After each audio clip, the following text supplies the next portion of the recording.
देखिए, इसके जरिए कोई मैसेज साफ साफ है कि स्वच्छता प्रत्येक व्यक्ति के जीवन में का एक बहुत ही उपयोगी पार्ट है। स्वच्छता से कई चीजों से छुटकारा पाया जा सकता है। बीमारी, कई तरह की बीमारियां गंदगी के कारण होती हैं, कई तरह की समस्याएं पैदा होती हैं, कई तरह की महामारी फैलती है। तो अगर स्वच्छ रहेंगे तो उन सब से छुटकारा मिलेगा। और आदरणीय प्रधानमंत्री जी ने जो स्वच्छता अभियान चलाया उसके पीछे उद्देश्य भी यही है कि स्वच्छ रहिए। स्वच्छ रहने से सुंदर भी दिखता है और आपको भी लाभ है। अब ये व्यापक तौर पर पूरे देश में ये होना चाहिए।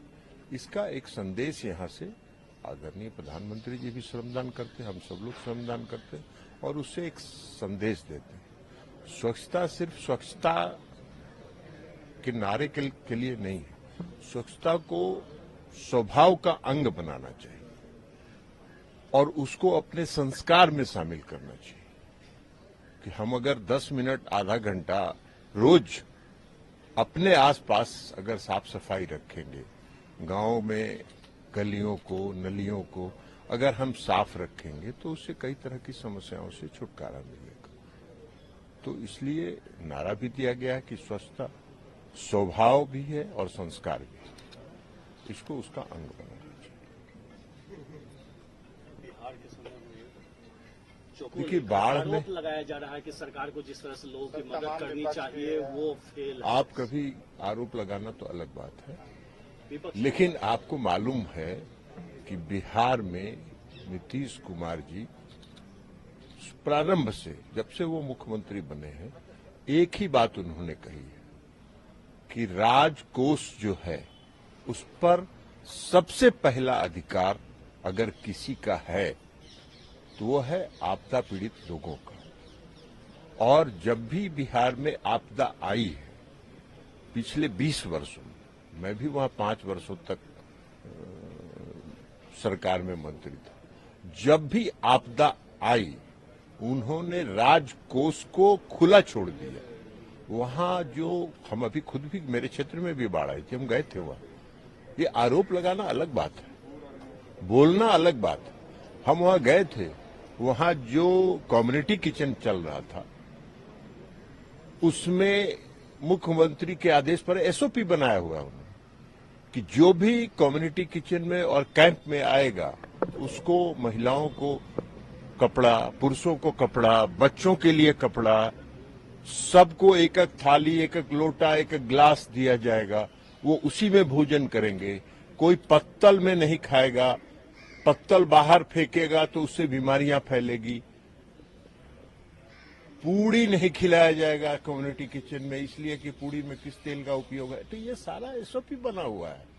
बिहार में नीतीश कुमार जी को चले जाइए मधुबनी के इलाके में, दरभंगा के इलाके में, उनको कुंटलिया बाबा के नाम से लोग कहते हैं। जो आपदा पीड़ित परिवार था सबको एक एक कुंटल अनाज उन्होंने घर पर पहुंचा दिया। लेकिन आरोप लगाने के लिए अब उनके पास क्या उपाय है? आज का ट्वीट है तेजस्वी यादव का। देखिए, तेजस्वी यादव जब लालू यादव थे और 2008 में मनमोहन सिंह सरकार ने जब वहां बाढ़ आया था तो राष्ट्रीय आपदा घोषित किया, 1000 करोड़ का मिला। आप और जरा आपके राज्य से 30 सांसद हैं,